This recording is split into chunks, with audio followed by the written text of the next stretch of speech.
Good morning, everyone. How is your heart today? Is your heart kind? How is your mind? Is your mind calm and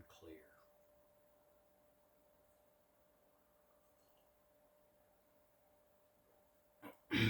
Today we're going to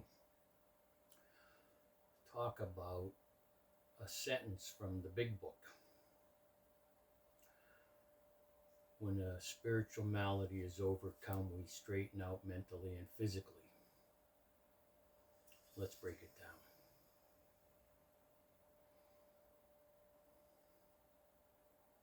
down. I wish more people would pay attention to the spiritual side of the 12-step program, because it's practicing spiritual maintenance every day that allows us to live happy, joyous, and free. Somebody might ask why this talk of spirituality. Why, as it states in the foreword of the 12 and 12 book, all this talk about spiritual principles. In the foreword of the 12 and 12 book, it says the 12 steps are principles spiritual in nature that, when practiced as a way of life, expel the obsession to drink and enable the sufferer to live useful and happily whole. So are you living useful? Are you happily whole is the question.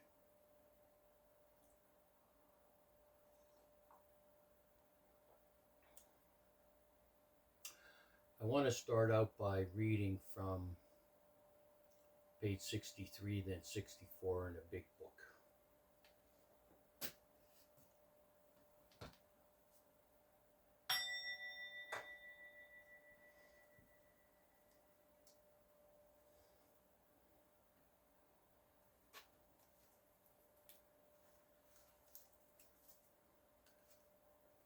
Bottom of page 63. Next, we launched out on a course of vigorous action, the first step of which is a personal house cleaning.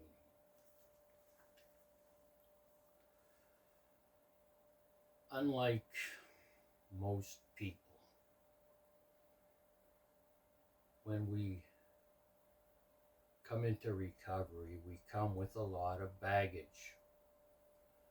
We come with a lot of bad habits. I've made videos on this. Popular with alcoholics is they don't respect boundaries. Things like this. So the personal house cleaning has to do with, and that's just the first step that leads us to a spiritual awakening, which is described in the back of the big book, Appendix B, as a profound personality change sufficient to bring about recovery. A profound personality change sufficient to bring about recovery. Recovery from what? In the beginning of the big book, it mentions we are 100 men and women who have recovered from a seemingly hopeless state of mind and body. How? How did they do it? Well, the first step is a personal house cleaning. Page 64, which many of us have never attempted.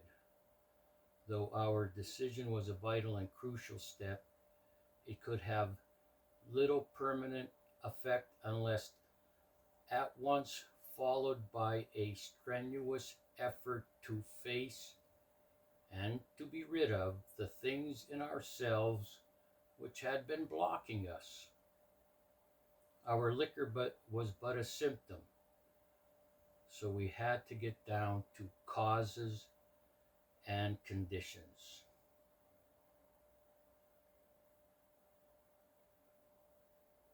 Therefore, we started upon a personal inventory. This was step 4.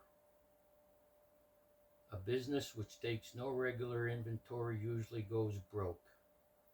Taking a commercial inventory is a fact-finding and fact-facing process. We face the facts. It is an effort to discover the truth about the stock in trade. One object is to disclose damaged or unsaleable goods, to get rid of them promptly and without regret. If the owner of the business is to be successful, he cannot fool himself about values. We did exactly the same thing in our lives. We took stock, honestly. First, we searched out the flaws in our makeup which caused our failure. Being convinced that self manifested in various ways was what had defeated us, we considered its common manifestations. Resentment is the number one offender. It destroys more alcoholics than anything else. From it stem all forms of spiritual disease. Let me repeat that. Resentment is the number one offender. It destroys more alcoholics than anything else. From it stem all forms of spiritual disease. For we have been not only mentally and physically ill, we have been spiritually sick. When the spiritual malady is overcome, we straighten out mentally and physically. When the spiritual malady is overcome, we straighten out mentally and physically.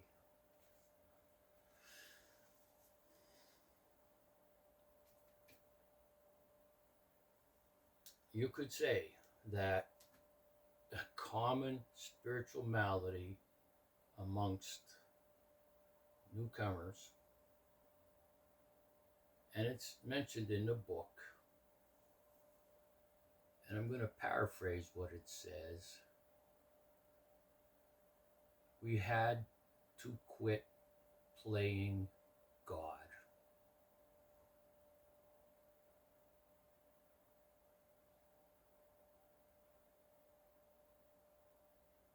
This is a process. To overcome the spiritual malady is a process.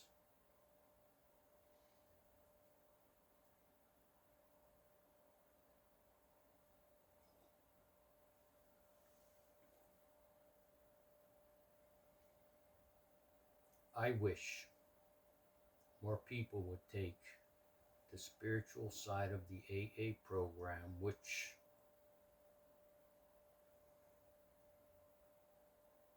is the basis of recovery.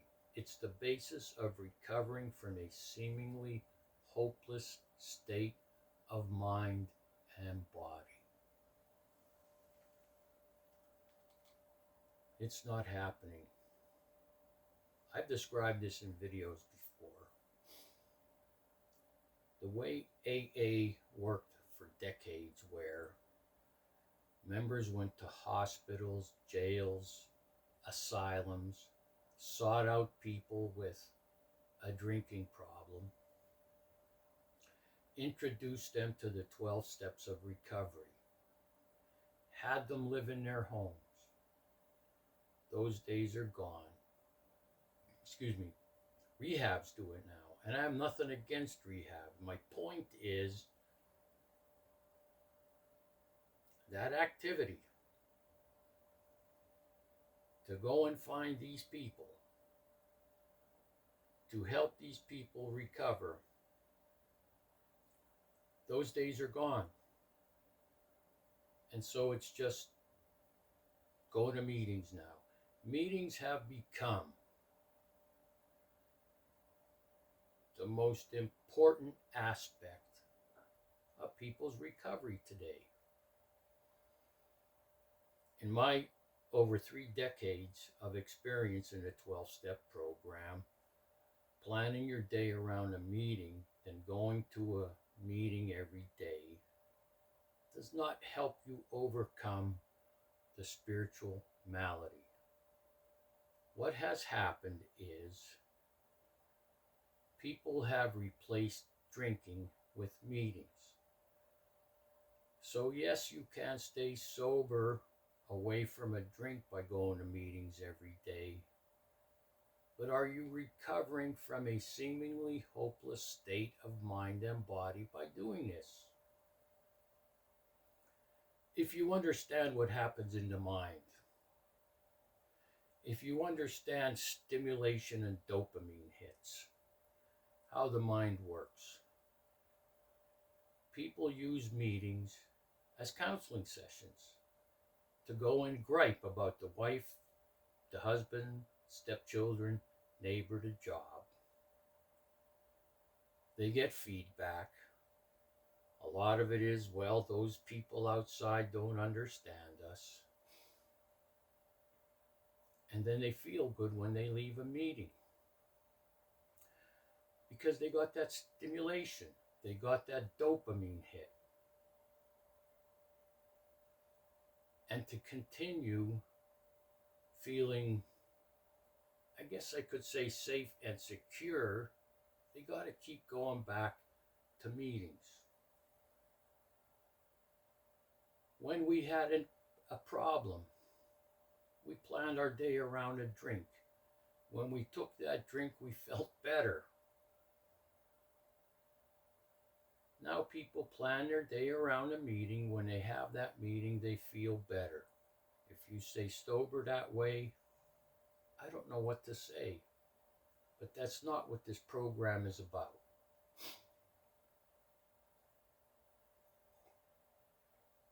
Keep coming back. It works if you work it. Well, you could keep coming back, but what exactly does it works if you work it mean? I'll give you an example of how the spiritual principles are not worked. You can sit at a meeting where the topic is about the 11th step. And these are my observances over 3 decades. Most people, especially people with a lot of time, will say, I don't meditate. I work all the steps. I'm happy, joyous, and free, but I don't meditate. Yet, to improve our conscious contact with the higher power, meditation is the key. And if you search what is meditation, what are meditation practices, how do you meditate, there are many different ways, many definitions. I meditate and sit in silence first thing in the morning. I have my coffee pot ready. I get up, I turn the coffee pot on, I get dressed, I go outside, and I sit in silence for 5 to 10 minutes. I sit in silence. That's my way of making a conscious contact with a higher power, or the spirit of the universe, or the divine. I don't turn on my TV. I don't do a lot of other things that people do. People get up, they turn on their TV, they go on social media, they start playing video games, they start watching pornography, these things.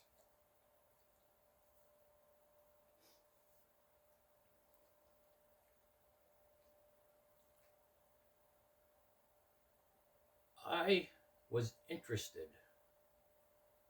in the beginning of what I heard at meetings that was in the big book. One is, and I paraphrase this, I believe it's in the 5th step in the big book, we have been rocketed into a 4th dimension we never knew existed. And I was asking people, What does that mean? Rocketed into the fourth dimension. Well, it means what it says. You think too much. Don't drink, don't think, and go to meetings. That started my journey where I discovered spiritual philosophies, spiritual principles. To overcome that spiritual malady, we apply spiritual philosophy, spiritual principles into our life, and our quality of life improves. We apply religious principles, religious philosophies into our life, and our quality of life improves.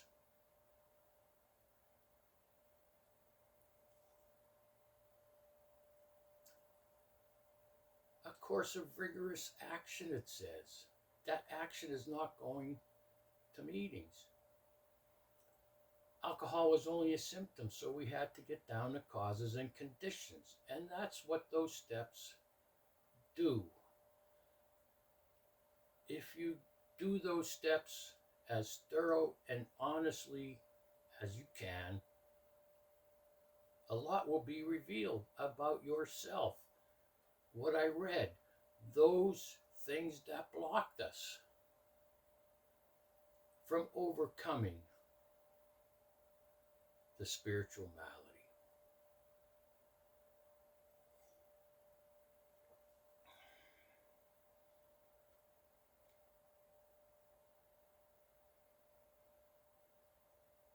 Make it an amazing day. Make it. It's your choice. It's your decision what kind of day you're going to have. And not just that, make it an amazing life. It's your choice. It's your decision what kind of life you're going to have. So why not have a good one? I'll see you in the next video, hopefully. Johan out. Peace.